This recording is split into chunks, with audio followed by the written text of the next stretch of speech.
انبیاء کرام علیہ السلام ہیں کہ جنہیں رب کریم نے رسالت سے سرفراز فرمایا۔ کم و بیش انبیاء کرام علیہ السلام کی تعداد ہو گئی، کتنے تھے کم و بیش انبیاء کرام علیہ السلام؟ 1,24,000 انبیاء کرام علیہ السلام اس کائنات میں تشریف لائے، اور ان میں رسولوں کی تعداد کتنی تھی؟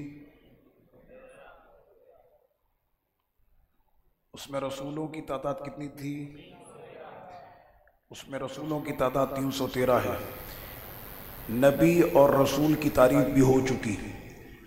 نبی اللہ کا وہ مقدس اور برگزیدہ بندہ ہے کہ جسے رب کریم تاج نبوت عطا فرمائے، اور رسول وہ ہے کہ جس نبی کو اللہ تعالی اپنے احکامات کو آگے بڑھانے کے لیے چن لے نبیوں میں تو انہیں کیا کہتے ہیں؟ رسول۔ تو ہر رسول نبی ہوتا ہے لیکن ہر نبی رسول نہیں ہوتا۔ اتنی باتیں یاد ہو گئیں۔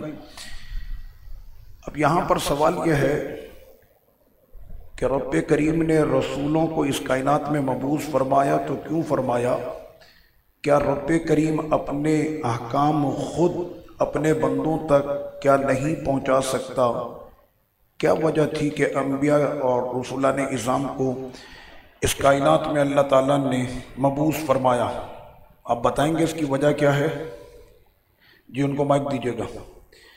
انبیاء کرام اور رسولان اعظام کو اس کائنات میں اللہ نے کیوں مبعوث فرمایا؟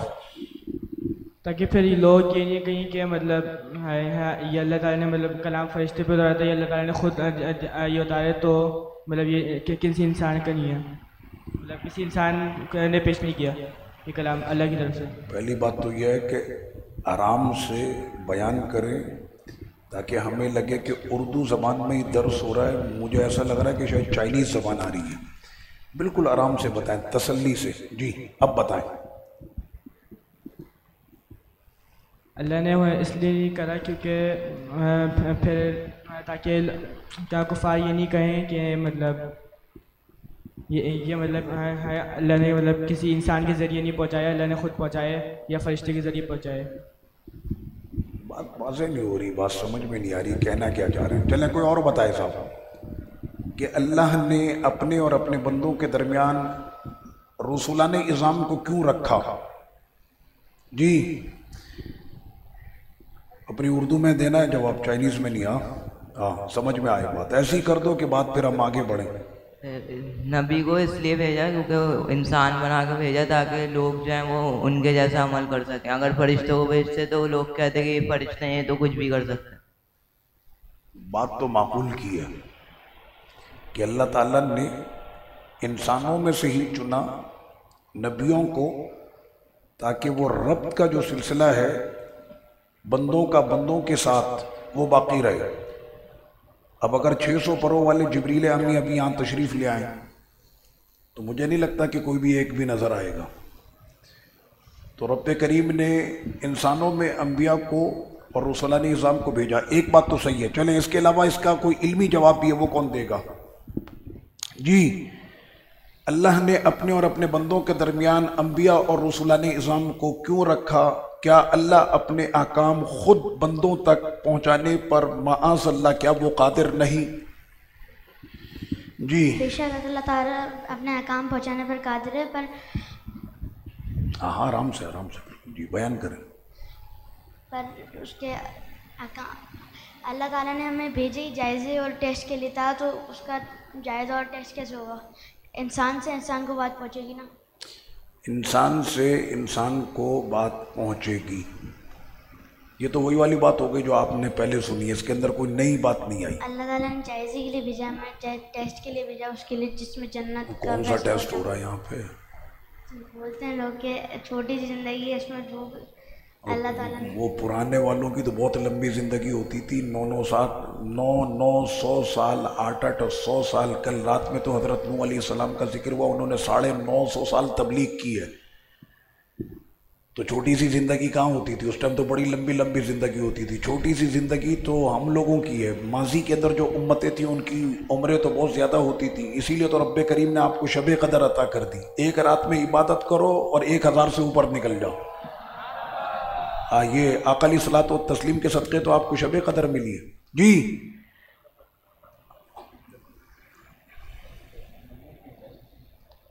اب مائک بند ہو گیا. جی دیکھو مائک بند نہیں کیا کرو بھائی, مائک کھلا رکھو. ہاں ٹھیک. لوگوں کی ہدایت کے لیے. ہم نے کب کہا کہ نہیں ہے یہ بات تو صحیح ہے. یہ لوگوں کی ہدایت کے لیے کیوں بھیجا؟ اپنے تعارف کے لیے.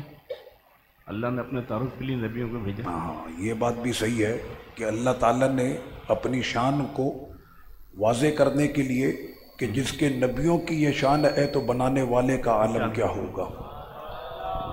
یہ بات بھی صحیح ہے. چلیں اور کوئی یہاں پر کہنا چاہ رہا ہے؟ جلدی کریں اس لیے ہم نے آگے چلنا ہے, موضوع ابھی بہت طویل ہے.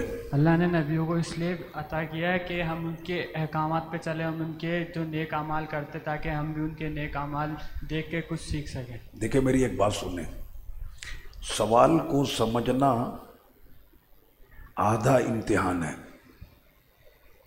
جب دمشق میں پڑھتے تھے شام میں تو ہمارے ٹیچر ابھی یہ کہتے تھے کہ جس نے سوال کو سمجھ لیا سمجھو آدھا پاس ہے. جس وقت میں سوال آتا ہے نا کوسچن پیپر, تو کوسچن پیپر کی اپنی ایک بھگدڑ ہوتی ہے, اس کی ایک گھبراہٹ ہوتی ہے, پتہ نہیں کیا آئے گا. اگر کانفیڈنس سے اس نے سوال کو نہیں سمجھا جواب غلط دے گا, مارکس صحیح نہیں ملیں گے. بعض ہمارے ایسے دوست تھے اتنا پڑھتے کہ رات میں پڑھتے پڑھتے وہ کتاب رکھ کے سو جاتے تھے. اب امتحان میں جنہوں نے اتنا پڑھا ان کے نمبر بنسبت اس طالب علم کے کم آئے کہ جس نے جو ہے وہ گھنٹے 2 گھنٹے پڑھا تھا اس کے نمبر زیادہ آئیں. وجہ کیا ہے؟ وہ کوشچن کو سمجھتا نہیں ہے. ہاں تو سوال کو سمجھ کر یہ آپ کے اسکول اور کالج اور یونیورسٹی میں کام آئے گی یہ بات. آپ پڑھیں سوال کو کہ استاد چاہتا کیا ہے اور بالکل عین سوال کے مطابق جواب لکھیں تو پھر آپ کو پورے نمبر ملیں گے. میرے سوال کو آپ نے شاید غور سے سنا نہیں. سوال یہ تھا کہ اللہ نے اپنے اور اپنے بندوں کے درمیان انبیاء اور رسولان اعظام کو کیوں رکھا؟ کیا اللہ اپنے احکام بندوں تک پہنچانے پر معاذ اللہ کیا وہ قدرت نہیں رکھتا کہ روزانہ آپ پر آیتوں کو اتار دے, روزانہ آپ پر احکام اتار دے؟ یہ ہے اصل میں سوال. جی کوئی جواب دے گا اس کا؟ جلدی سے پیچھے ان کو پہنچائیں مائک. بھاگے نہیں, مسجد میں بھاگنا منع ہے. جی آپ نے جیسے بتایا تھا کہ اللہ تعالیٰ کے کلام میں بہت جلال ہے کہ اگر وہ پہاڑوں پر بھی اترتا تو وہ ریزہ ریزہ ہو جاتے. اس لیے اللہ تعالیٰ نے انبیاء کو مبعوث فرمایا کہ ان کے ذریعے اس کی خلقت تک اس کا پیغام پہنچایا جا سکے اور ان کو ہدایت بھی پا سکیں. یہ بھی ایک بہترین جواب دیا انہوں نے کہ اللہ تعالیٰ کے جلال کے سامنے بندے کے اندر اتنی طاقت ہی نہیں ہے, ٹکے گا کون؟ تو رب کریم نے کائنات کے کچھ لوگوں کو چن لیا اور ان چنے ہوئے لوگوں کے ذریعے سے رب کریم نے اپنے احکام اپنے بندوں تک پہنچائے. مثال کے طور پر قل هو اللہ احد, اے میرے محبوب آپ کہیے وہ اللہ ایک ہے. تو آقا علیہ الصلوۃ والتسلیم کی زبان مبارک سے رب کریم نے توحید کا یہ پیغام ہم تک پہنچایا ہے. کل ہی تو ہم اس پر بات کر رہے تھے اور ساری قوم یہ کہہ رہی تھی کہ یہ وسیلہ بن جائے گا, وہ وسیلہ بن جائے گا, فلاں وسیلہ بن جائے گا.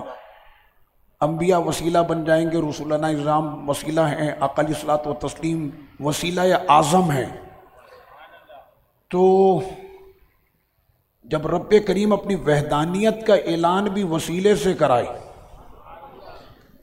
وہ ہر چیز پر قدرت رکھتا ہے لیکن اپنا اعلان بھی اپنے حبیب کے ذریعے سے کہ محبوب آپ کی زبان سے بڑا پیارا لگتا ہے توحید کا اعلان. اور دیکھنے والے یہ دیکھیں گے کہ اعلان کرنے والا جب اتنی شان والا ہے تو جس کا اعلان کر رہا ہے وہ کتنی شان والا ہوگا. یعنی جس کے رسولوں کے جمال اور کمال کا عالم یہ ہے, ان کی سلطنت, ریاست اور حکومت کا عالم یہ ہے, تو جس خدا نے رسولوں کو اتنا پاورفل بنایا ہے تو خود اس خدا کی قدرت اور طاقت کیسی ہوگی. چلیے اب آگے چلتے ہیں مسئلے کو لے کر. اس کائنات میں سب سے پہلے جن کو نبوت اور تاج نبوت کے ساتھ رب کریم نے اس زمین پر مبعوث فرمایا، نبی کا نام کیا ہے؟ جس کو پتا ہے وہ اپنا ہاتھ اٹھائے، اس کے اوپر بات چیت ہوگی، ڈائریکٹ نہیں ہے کوئی۔ جی ان کو دیجیے گا۔ آدم علیہ السلام، حضرت آدم علیہ السلام، سیدنا آدم علیہ السلام، حضرت سیدنا آدم علیہ السلام۔ حضرت سیدنا آدم علیہ السلام کو رب کریم نے اس کائنات میں سب سے پہلے تاج نبوت کے ساتھ جو تشریف لائے تو وہ سیدنا آدم علیہ السلام ہے۔ جب سیدنا آدم علیہ السلام کو رب کریم نے پیدا فرمایا تو کیا کسی نے ان کی تخلیق پر، ان کے پیدا کرنے پر کسی نے کوئی اعتراض کیا تھا؟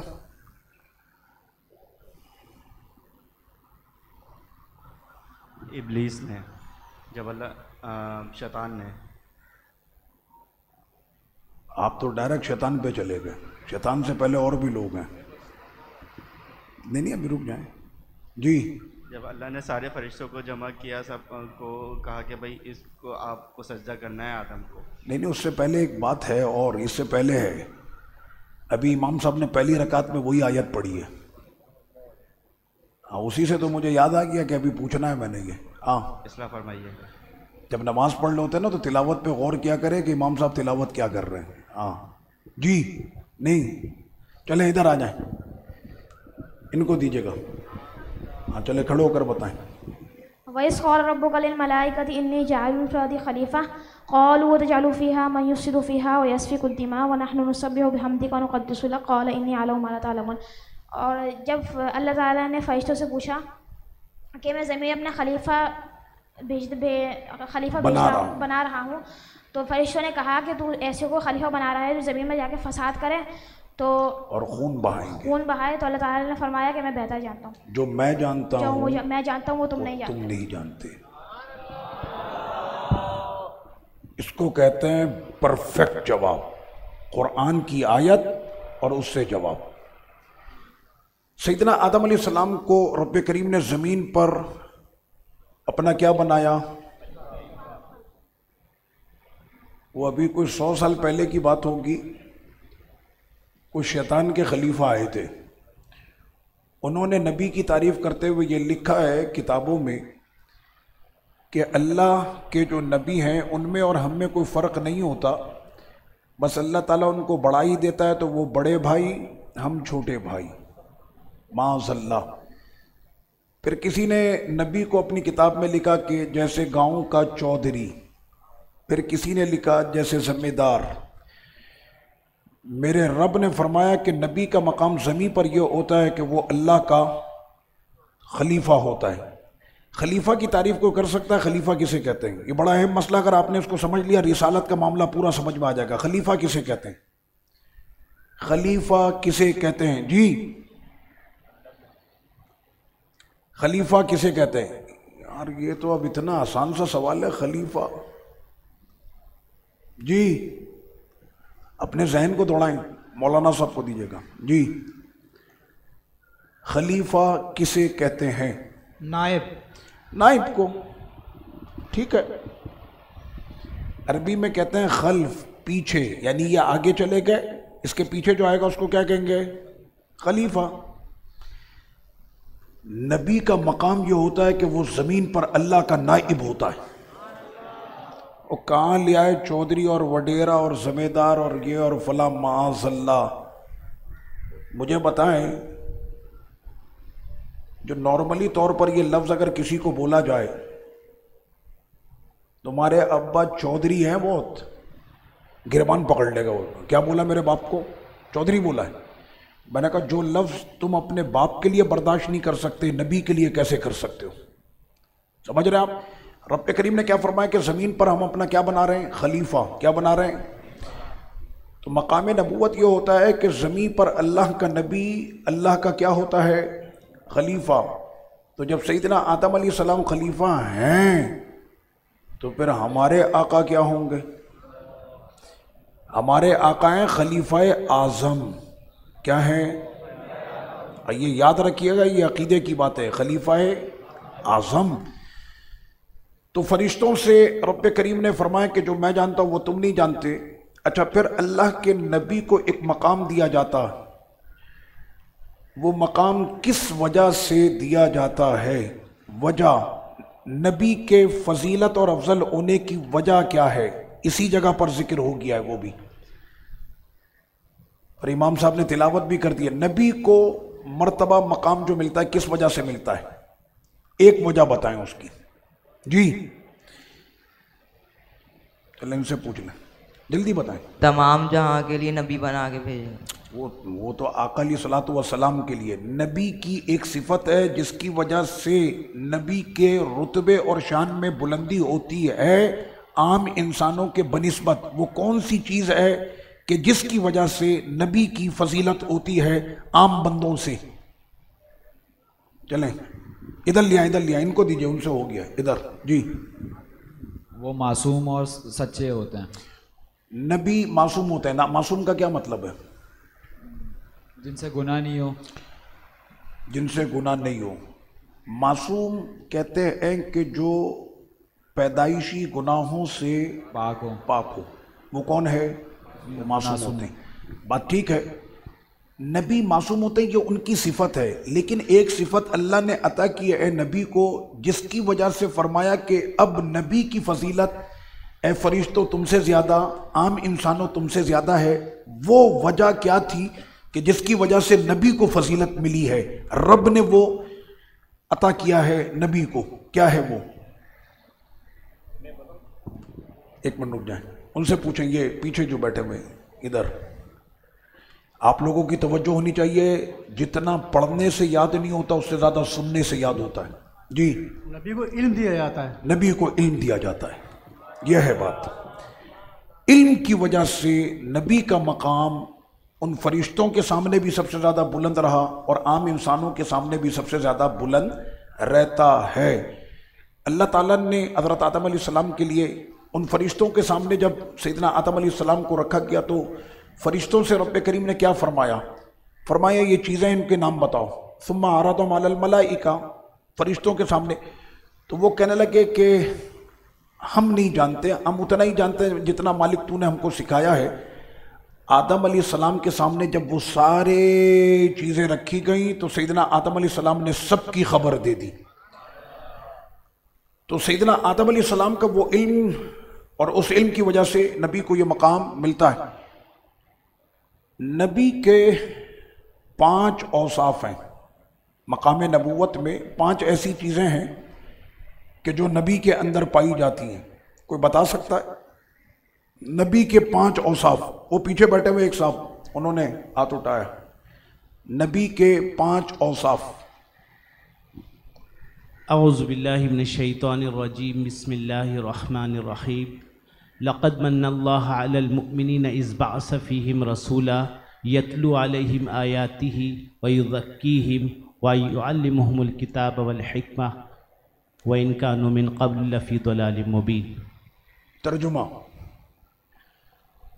اور اللہ تعالیٰ نے احسان کیا، لقد من اللہ علی المؤمنین اذ بعث فیہم رسولا، کہ انہی میں سے ایک رسول مبعوث کیا، اور وہ کیا کرتے ہیں؟ لقد من اللہ علی المؤمنین اذ بعث فیہم رسولا یتلو علیہم آیاتہ، ان پر اللہ کی آیات کی تلاوت کرتے ہیں، ویزکیہم، اور ان کا تزکیہ کرتے ہیں، ویعلمہم الکتاب، اور انہیں کتاب کا علم دیتے ہیں، والحکمہ، اور حکمت کا علم دیتے ہیں، وَإِن كَانُوا مِن قَبْلَ فِي ضَلَالٍ مُبِينٍ، اور بے شک اس سے پہلے یعنی میرے نبی کے آنے سے پہلے یہ سب کھلی گمراہی میں مبتلا تھے۔ سورہ آل عمران۔ ماشاءاللہ ماشاءاللہ ماشاءاللہ۔ آپ نے بہت پیارا ذکر کیا اور قرآن مجید کی آیت پڑھ کر اس سے پھر آپ نے استدلال کیا۔ دیکھیں سب سے پیاری بات قرآن کی بات ہے، خیر الکلام کلام اللہ، تمام کلاموں میں سب سے بہتر کلام کلام اللہ ہے، اللہ کا کلام ہے، اللہ کے کلام سے بہتر تو کوئی کلام نہیں ہے نا۔ تو آپ نے جس مسئلے کو بیان کیا کہ وہ عقلی صلاۃ و تسلیم کی ذات گرامی کا ذکر ہو رہا ہے، میں نے مطلقاً ہر نبی کا جو خاصہ ہے اور ہر نبی میں یہ بات پائی جائے گی وہ کون سی ایسی باتیں ہیں جو ہر نبی میں پائی جائے گی؟ وہ کون کون سی ایسی چیزیں ہیں کہ جن کی وجہ سے نبی امت میں ممتاز ہوتا ہے، جدا ہوتا ہے، انفرادی حیثیت ہوتی ہے نبی کی امت میں؟ وہ کون سی چیزیں ہیں؟ جی آپ بتائیں گے؟ ادھر لے آئیں بھائی جلدی، آرام آرام سے، بھاگے نہیں بھاگے۔ جی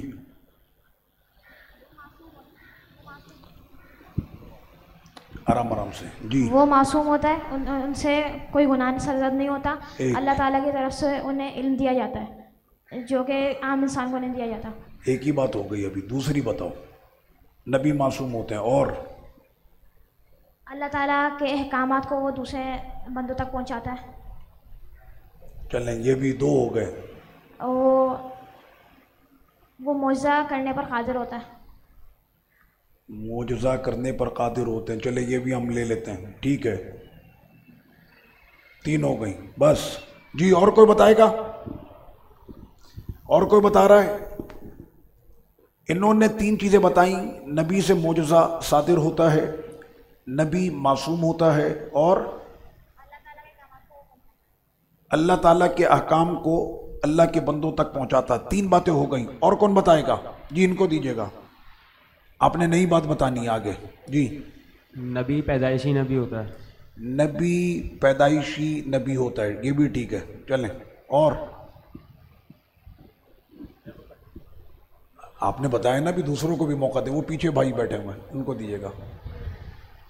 میں چاہتا ہوں کہ یہ جتنے بھی یہاں پر بیٹھے ہوئے ہیں سارے مناظر اسلام بنے۔ نبی کی موجودگی میں عذاب نہیں آتا۔ نبی کی موجودگی میں عذاب نہیں آتا۔ ذات نبی کی اصل میں بات ہو رہی ہے کہ وہ کون سی ایسی صفتیں ہوتی ہیں۔ آپ کیا پڑھتے ہیں؟ میں قرآن پڑھتا ہوں۔ نہیں اس کے علاوہ آپ کی جو میں کالج میں، تو کون سے سال میں ابھی آپ؟ ابھی فرسٹ ایئر میں۔ آپ فرسٹ ایئر میں، تو فرسٹ ایئر میں آپ کے کتنے سبجیکٹ ہیں؟ 6 سبجیکٹ۔ بتا سکتے ہیں؟ ہاں بتائیں۔ فزکس ہے، فزکس ہے، کیمسٹری ہے، میتھس ہے، اردو، اسلامیات، انگلش۔ یہ 6 انہوں نے بتائی ہیں۔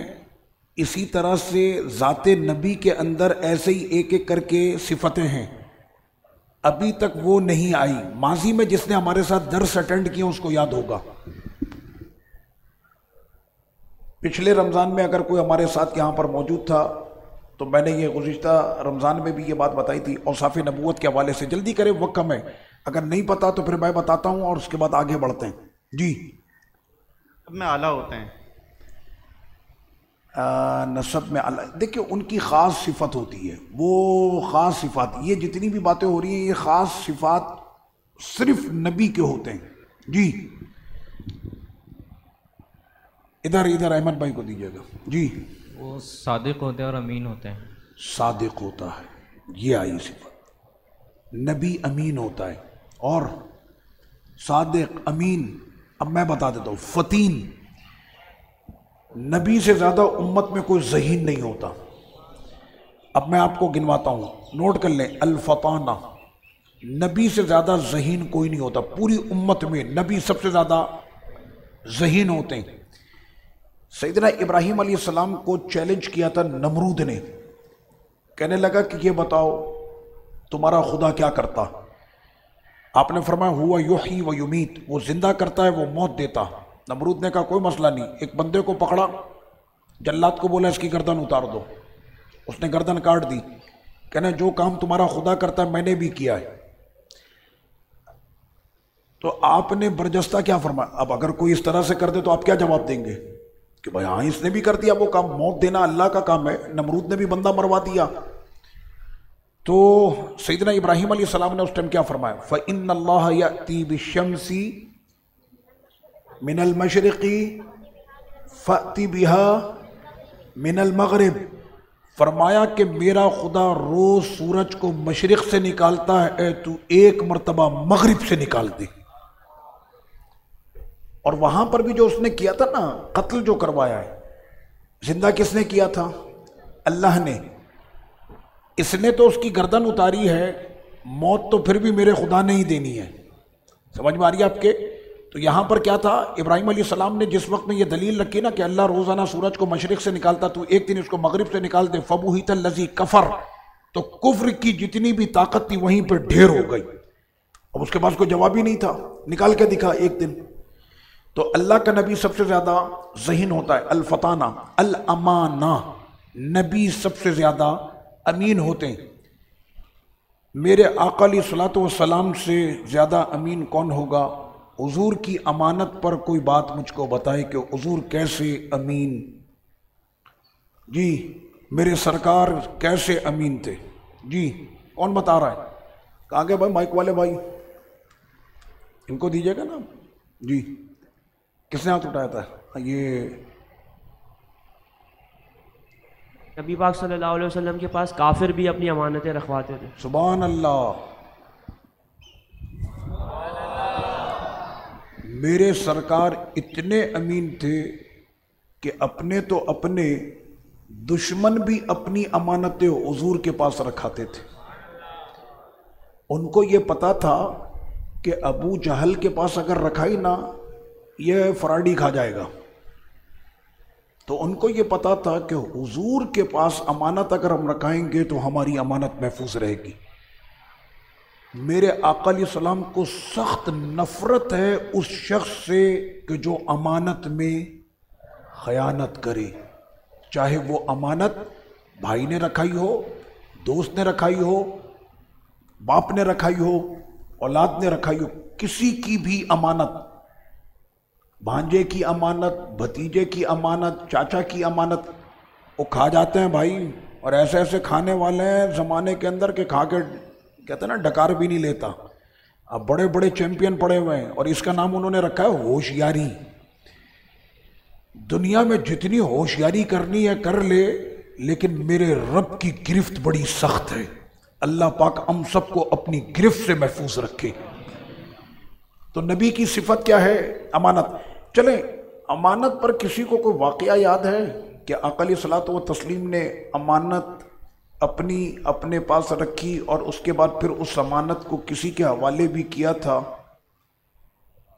چلیں آپ ہی بتائیں.